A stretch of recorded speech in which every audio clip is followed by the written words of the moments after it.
filled with the devil. They're possessed with the devil. Jeffrey Dahmer was a homosexual, and he invited that spirit in his life, which, according to Satanists, is the strongest evil spirit you can have in your body.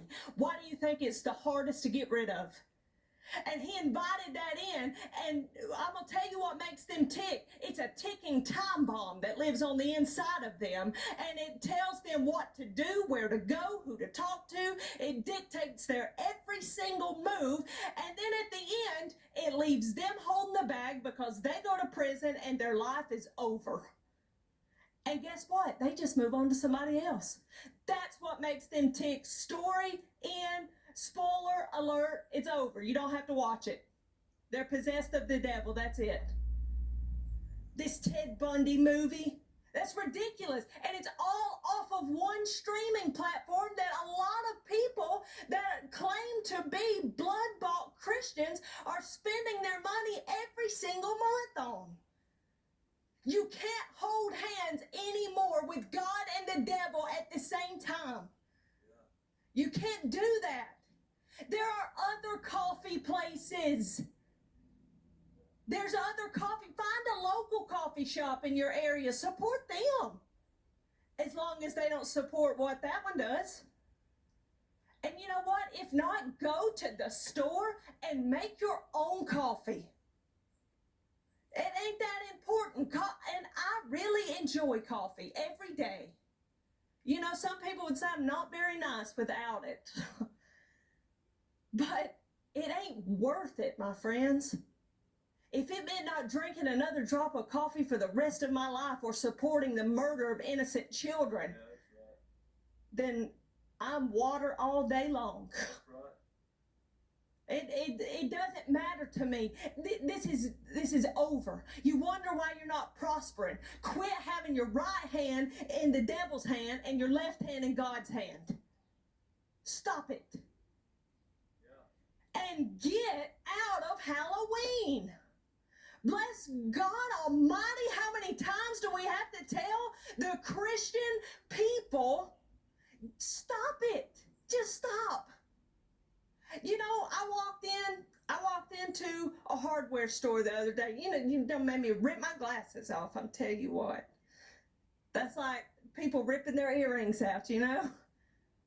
It just gets all over you. And I walked into a hardware store. And I told my friend this. I said, now I want you to look at this from an unbiased opinion. I said, somebody who doesn't, who's not, you know, anti this holiday, anti this. I said, I just want you to look at this from just a visual standpoint. So they had all the Halloween decorations on one side of the store. And I'm telling you, you walk past those things and they start growling. Half the time, that ain't robotic. I'm going to let you figure that one out. And you walk past, they start growling and they start doing all these different things and you hear that stupid laugh. But then on the other side, there were beautiful twinkling red and green lights. There were snowflakes. There were all these different things. And I told her, I said, I want you to look at this and tell me which one gives you the better feeling. And I know we don't go by our feelings, but I'm just saying, from an unbiased, not even spiritually speaking, I'm just saying, which one are you drawn to the most? She said, well, it's kind of a no-brainer. She said, that one freaks you out. But yet, well, I'm not into the scary stuff. I'm into the good. You know, I love when my daughter dresses up as a princess. I want her to be involved in with all the other kids and everything like that. Let me tell you something. This is a plush devil, as me and my sister calls them. You want to know what a plush devil is? It's a sweet-looking little teddy bear with a knife in his hand, with a smile on his face as he stabs you and kills you. And the reason why they're plush devils is because they look so cute and so inviting. So you take them and you take them home and you sit them in your house. So you'll bring them home with you. And when they get in your house, they unzip themselves, and it's that hideous creature that you wish to God you'd never seen in your life. And it comes to invade your home. And you wonder, why ain't my finances working? Why ain't my giving working? Why ain't this? Get the devil out of your house. Just get the devil out of your house. It's really the easiest explanation. Get him out of your house. You know, Austin and I went shoe shopping one day, and the guy brought him a pair of, the check shoe that was real popular. And he brought him those. He said, now I brought you these, man. He was like, these are cool. These are the ones you need to try on. He said, I just want to see how they look. And I just sat back just wondering, because, you really don't want to hurt anybody's feelings. And this guy was working hard. And Austin just looked at him and he said, man, don't even worry about getting those out of the box. He said, I don't wear them. He said, I don't support them. And the guy looked at me and he was like, oh, really? And I looked at him and I said, I just don't give them my money.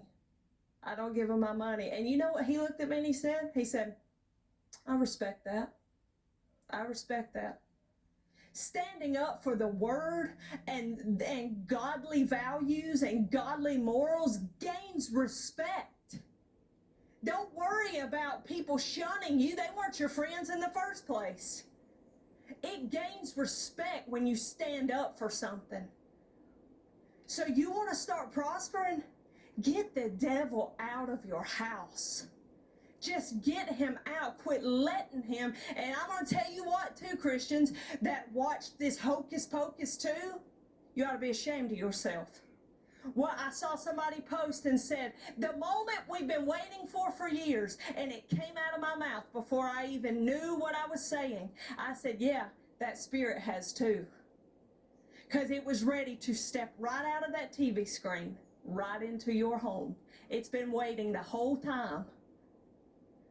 You want to start prospering, seeing your bank account come up, seeing your house paid off, breaking the shackles of poverty off of your life, truly being prosperous spiritually, physically, and financially, having your family prosper, sickness not coming in your house. That's prosperity in all aspects, spiritually, physically, financially. And it starts with taking your hand out of the devil's hand, because what fellowship hath light with darkness? Nothing. They're two opposite ends of the spectrum. And you can't do like this all the time. You can't. You're going to be ripped apart before long. And you're the one standing in the middle of this fight. And this is my close. We're in a war, my friends. My brother and sister, that's what this says. It says that's not partnership, that's war. There's a dark side on one side, there's a light side on the other. And there's this space that's in the middle. And there's a group of people that when the biggest church split in the year of vision happened, the biggest church split of all time happened at that moment. And you found out who stood on the side of righteousness, who was on the Lord's side, and who was not truly on the Lord's side. And then there's these people that don't want to let go of either one. They don't know where to go. And they're in the middle. Who's getting shot first? And I'm talking spiritually speaking.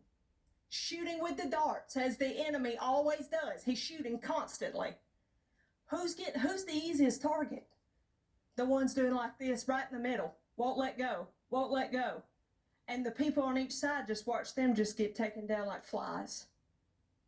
Get the devil out of your house. Get him out and start prospering. See what God will do for you once you cut all this loose. And for all my fitness friends, cut the yoga crap out.